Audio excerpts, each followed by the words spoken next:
everyone, Sam here. I'm a little bit under the weather today, so I would like to apologize. But for today's fun video, I thought it would be a great idea to introduce you to our PACT game night and give you a look into what it's like to be with our girls and get into some fun, juicy topics every month.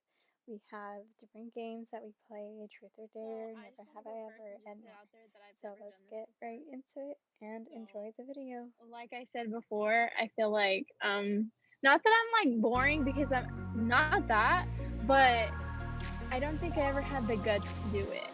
And if somebody ever asked for my number, I think I gave it to them and then I would just block them after because I wasn't interested.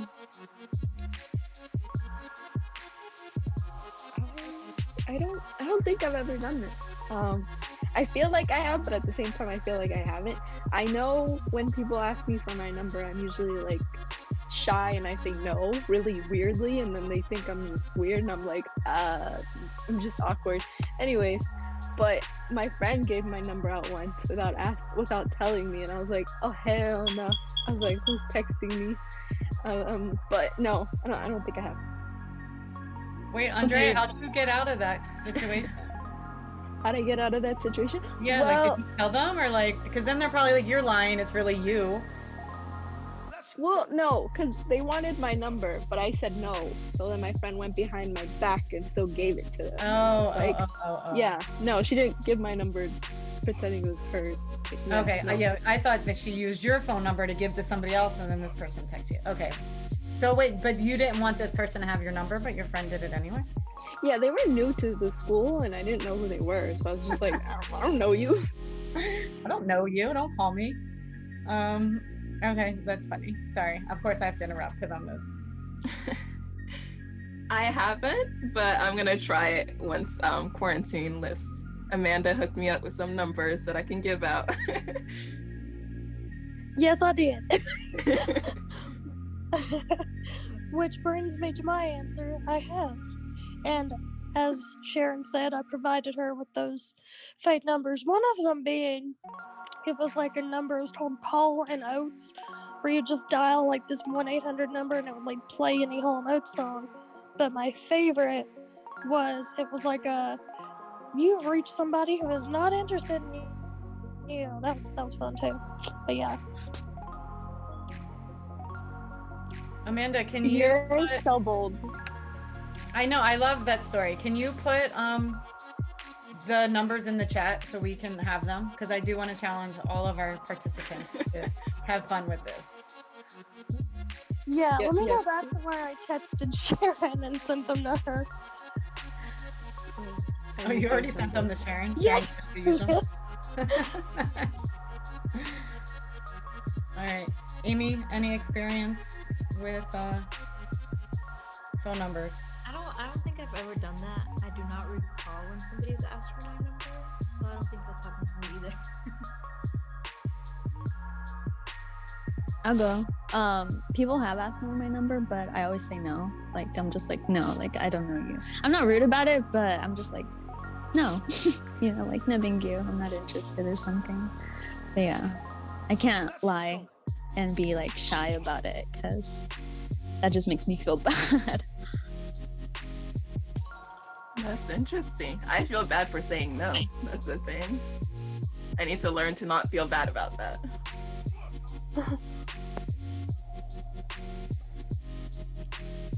Layla, do you know that you guys have it hard because like we had landlines, so I can make up numbers. Now you guys just get called out on it. Like, oh yeah, what's your number? I'll text you right now, and you're like, no, like so.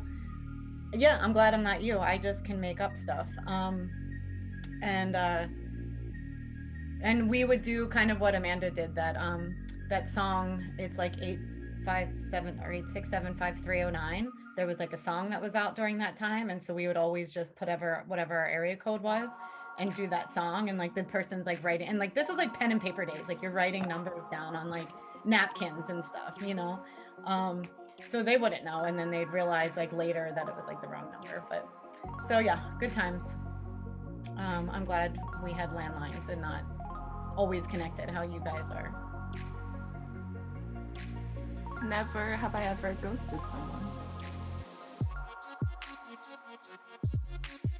Okay, so recently, someone hit me up and they were like, "Hey," like I followed them randomly because I was following like random people, but I saw that we didn't have mutuals, but somehow he went to the same high school as me. But he was much like a little bit older, not that old, but a little bit older. And he just started texting me and like saying like, "Hey, like should we talk and stuff?" And I was like, "Not really, like I'm not up for that." But I kind of kept lagging on this person and just kind of pushing them away slowly until like I finally ghosted them. I always like deleted their messages whenever they texted me, and I just never replied back.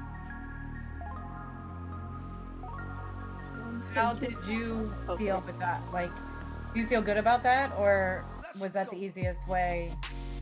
I feel like avoiding that person was a little difficult because they would constantly like message me and kind of, you know, want to talk to me, and I did feel bad like ignoring them. But then at the end of the day, it's like I don't really want that, and I know I should communicate and be straightforward. But then again, I feel like a bitch, you know, I'm like doing that. What was I gonna say? Oh, have I ever ghosted someone? No, I don't have the guts to ghost anyone. Like anyone could text me, literally anyone. They could be so weird and I'd still say hi because I can't ignore people, even if it's on social media. I don't know why I have this thing where I just can't ignore people. I just can't. So I'm always like, hi, we start a conversation. Like I will be really dry with my answers because so that they get the hint that I don't want to talk to them, but I also can't like not respond. So I will say like one word answers, just like, yeah, cool, okay, and then hope that they just get bored of me because I am weird and can't just ghost them. But it happens all the time. Like I add people who look like I have mutual friends with, so they have to have like at least 3 more people that I know following them so that I know they're not just random. But yeah, most of them are like, hi, like you want to be friends? I'm like, okay, friends, sure. And then it gets to the point where I'm like being dry as hell, and then they're still somehow into me, and I'm like, oh no. I'm like, okay, at this point I gotta say, no, goodbye. But it goes on for a little while. It takes forever until they get the hint. I have to chime in. Because as it relates, like all this, like, you know, communication stuff. And I used to be one of those, like, no, speak up, like, don't ghost, like, that's being a coward. And that's, like, be assertive and, like, you know, say what you need to say. But now, like, with new experiences, it is kind of, like, related to what Amy was saying, like sometimes it's like, why bother? Like, I'm just gonna go because it's not going anywhere and I'm not being heard. And then there's been times too that I will share like, hey, I'm not interested. And they keep coming back, you know, like even like what Andrea's philosophy is of like being like dry, like they're just not getting the hint. And it's just like, you know, why, you know? And so then if I say like, look, I'm not interested and they keep coming back, then I will like ghost, I guess, or go silent because it's like, I already told you, now you're crossing my boundaries, you know? And there was one more. Oh, and I think like to Andrea's point of like that's almost like not being fair, you know, like we say, and this just happened to me. Like I never did this in my entire life, but ended a like relationship, like legit assertively said, stop texting me kind of thing. And at first I went through this, like I felt bad, like I was doing all the things Andrea was doing. Like the person would text me and I would answer like stupid answers, or I'd wait days to respond or whatever it was. And then I sat with it and I was like, this isn't fair to him or me, you know, like we have nothing in common.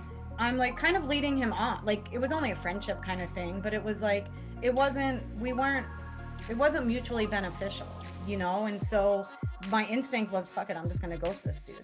But then I was like, that's not fair.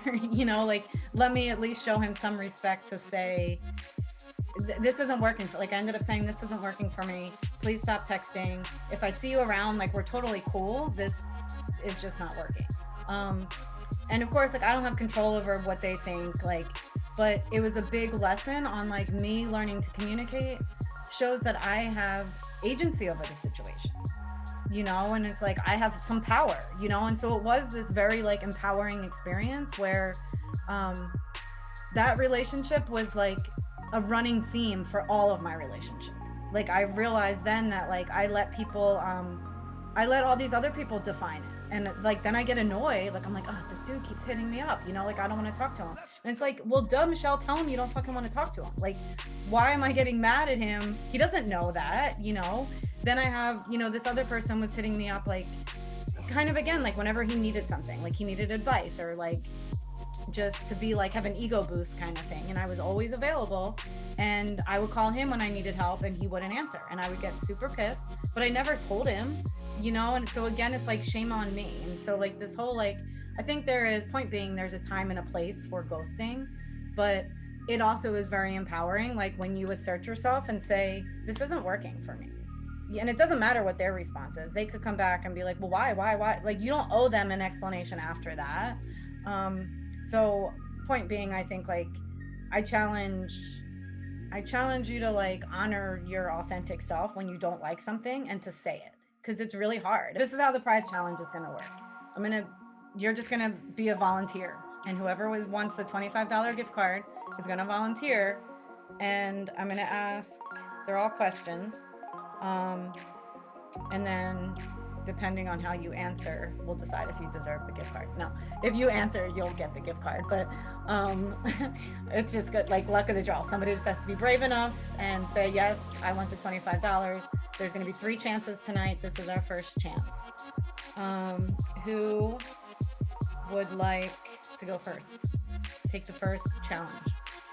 I volunteer as tribute. I'm just kidding. I will gladly do it. Hello. Yes. All right, Andrea, I'm very proud of you. Okay. Okay, so as you know, we're just talking about like communicating. So we're talking about like ghosting or giving wrong numbers. And you've been in Girls Pact for a while, so we know that a lot of this is tied towards our self-worth. How does your self-worth, so you personally, just Andrea, not in general speaking, affect your own personal confidence in communicating? Let's go. I feel like right now, my confidence in communicating would be pretty high, but when I was younger, it was like my confidence in anything was really low, especially communicating. So when I was younger and still like using Instagram, of course, that's when I mostly had those texts where I'd answer back. But now as I've grown more and realized like, oh, like actually, why am I responding? Especially with a boyfriend. I was like, why am I responding? I was like, I don't need this. Like, what am I doing? So I've actually just not opened messages at all. Just so that's why I'm also off Instagram for the most part, and off Snapchat and off anything. Because I'm tired of having to have those conversations. So I haven't grown that much, but I've grown to the point where I don't open them. But I haven't grown to the part where I myself say, I don't want to talk to you. Yeah. That's huge. I think that's very impressive, because then like you can, for me, and just working with young people for so long, like I could see like that middle school age where like they just want the validation, like, yes, message me, like my pictures, exactly, all this kind of stuff. And then now you're in a relationship, and so you don't need that validation. You've gotten older to kind of give yourself your own validation, and so you don't want to jeopardize your partnership either, and like to deal with like why. Yeah, you're right, like why engage. So I like that answer. That was like very grown up. So the way I'm going to give you guys gift cards, I'm just going to end up texting them to you, since I think I have everybody's phone number. So I'm not good at multitasking. So I'm going to do it as soon as we finish the call. So everyone will get their prizes by the end of the night. But Andrea, you're the first winner of our challenge. Thank you for participating. And then let's move, who's up? Destiny, you're up on the next round. Yeah. So this question, I don't know if it'll pertain to everybody, but never have I ever got a tattoo. Oh my God, that's super dope. I have never. I really want one though, but like a tiny one. Like I don't want it to be like big to the point where someone could really see it, but to the point where like it's hidden in between my fingers maybe. But I do want one. But my pain tolerance is like 0. Cause wait, no, is that correct? The point is I can't take pain. I hate needles. I hate getting shots. I cry. I'm like, no, please. But yeah, I want one. Andrea, did you ever see, sorry, I just talk too much, guys, but it reminded me of Friends when Phoebe and Rachel go to get a tattoo, and Phoebe just got like a dot because she couldn't deal with the pain, and they're like, yeah, you see it? It's like a butterfly or something like that, and she couldn't even get it. Yes, I do remember that episode. Oh my god. I don't have a tattoo, and I'm the same. I can't handle pain. Like I think I would like. I don't like needles. I don't like getting shots, so we just go back. But I think the designs of tattoos are really cool, so it's like really tempting. So sometimes.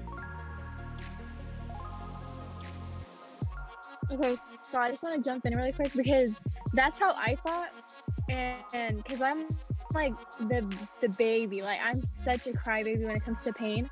So I think I was already like 19. I think I had it like a year or 2 ago, and I'm like, no, like I can't. I really want one, but I just like it's gonna hurt too much. And then like it happened spontaneously, and I'm just gonna go do it. Like I'm just gonna do it. And then I got this. It says my name in traditional Chinese, and it actually didn't hurt at all. Like it kind of tickles, so it's not that scary. So if you want a tattoo, you should go get a tattoo. And if you're 18. Let's go.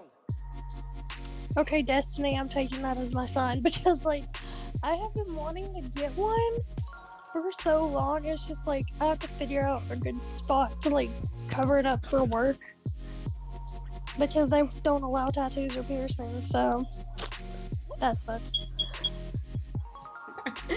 I think everybody went, but yeah. So I have tattoos, and like I think for any of you guys considering to get them, is like, yeah, make sure it's meaningful, you know, and something like you're not gonna regret, you know, that kind of thing. When you're worrying about pain, it just kind of depends on the spot. Certain spots, if it's like a bony kind of spot, it's gonna hurt more because it's on your bone. So pay attention to that. But it makes me very happy that to hear a lot of you guys, most of you aren't willing to get a partner's name tattooed. And like my perspective of that, one, I'm curious if it's like kind of a generational thing that you guys, because it is almost that commitment, like you guys are like the no label generation, so maybe that has to do with it. But like I think for my generation, like people would get it, and like I always looked at it was like they almost did it like to make the person stay. And it was like a branding or like an ownership or something. And so it's like kind of my same philosophy on why I don't like taking like this other person's last name when you get married. Like I'm a big fan of hyphenating because it's just like, it's weird. Like why am I taking their name, and like why am I putting their name on my body to brand me like oh, I belong to, like I don't know, it's weird. I just always think of cattle for some reason, like oh yep, it's marked by, you know, John, you know, or whatever, whoever you're dating or So in the spirit of Valentine's Day, since that just happened, never have I ever celebrated Valentine's Day with a partner. I'll go first. I just want to say I have. Just this past weekend, we just like chilled at the park, and I had to work that day, but I feel like we needed a day off from like just work and schoolwork and home stuff, and we just like went to the park to have a picnic and really just enjoy nature. And so that was really nice to just the two of us, and it was really cute.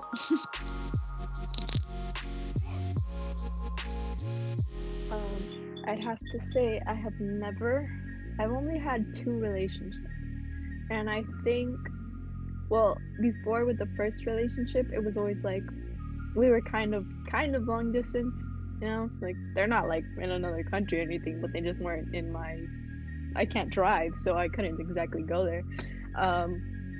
But yeah, so we couldn't really do that. And then now COVID, and also I don't know, most Valentine's Day I've spent with my mom because she's like a single mother. So I'm always like, "Oh, mom, you're always my Valentine." And so I was like, "Okay, Valentine's Day, you, me, what are we gonna eat?"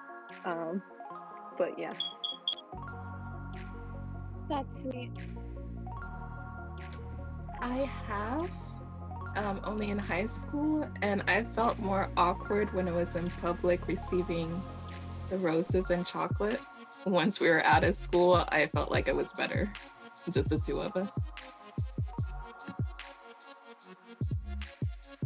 Okay, so you can go ahead. You go first. Okay. No.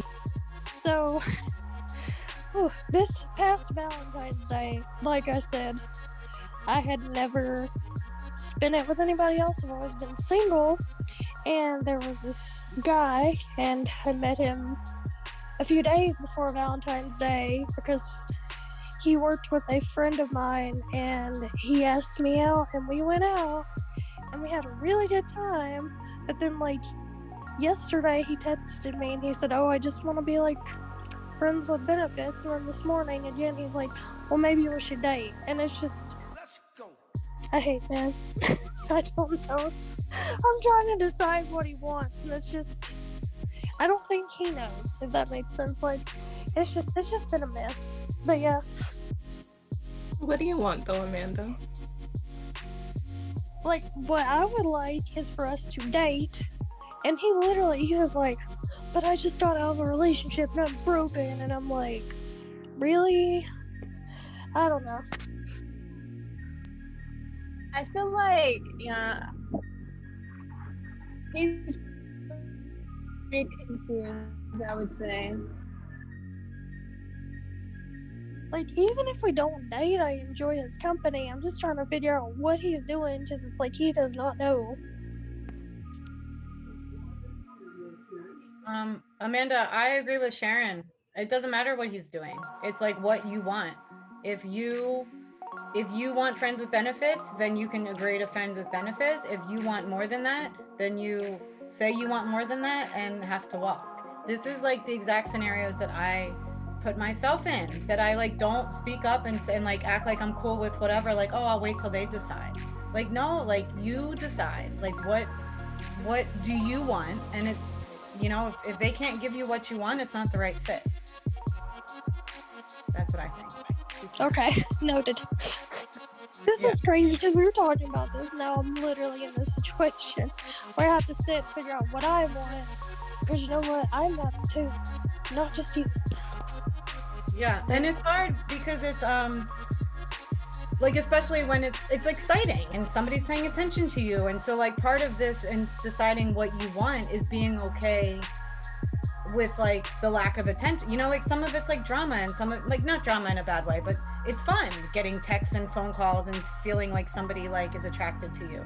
But it's not fun when you're not getting what you want out of it. So it's kind of like, you know, paying attention, and you might not come to a conclusion right away. You know, you might try friends with benefits and then be like, "This, I can't, I need more." Or you might say, "Yeah, I need to date." Like, I guess like what I'm trying to say is you can always change your mind, but it's important for you to make your choice and not rely on him dictating what happens. At work, and we ate panda in his truck. And it was pretty nice, but that was it.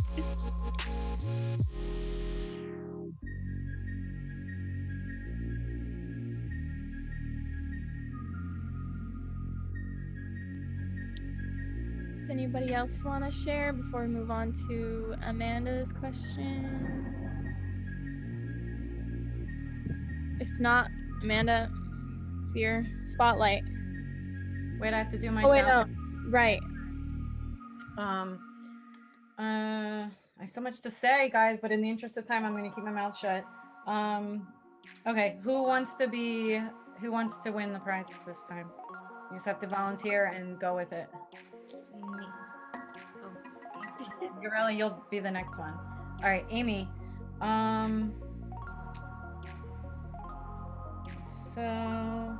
So I think I'm gonna make it a personal question too. based on how you kind of answered.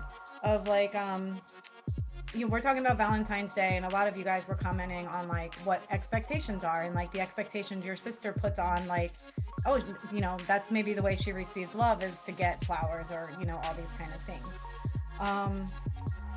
How do you personally, Amy, like talk about like what do you say to your partner to set expectations for like Valentine's Day or to date, or like how do you communicate what your needs are? So at the beginning of my relationship, I used to like expect things from him. Like I would expect him to know what I want or what I like, but I realized over time that sorry for the background noise, but over time I realized that he doesn't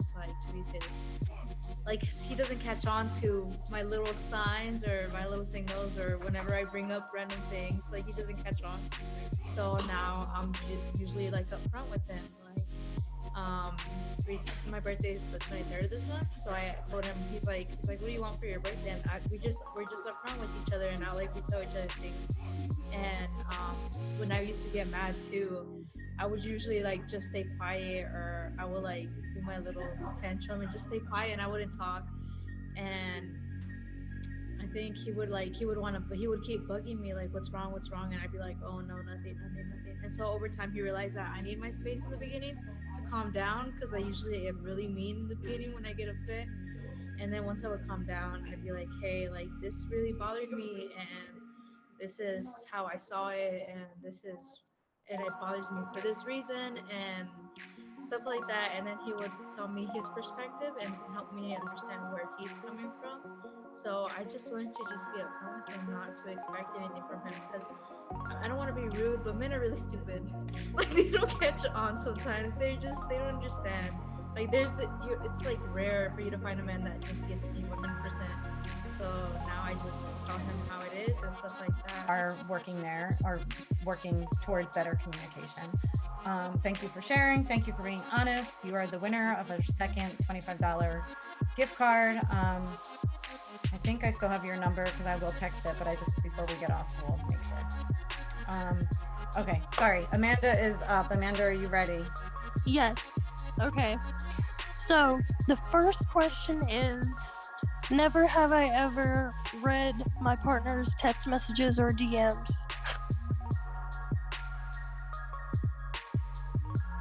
Okay, I want to chime in on this one because it's something that I did. I want to say I did it because I used to do this because I knew, well, I didn't know, but now I know that I felt insecure, and I felt like, they were going behind my back and they didn't love me enough or something.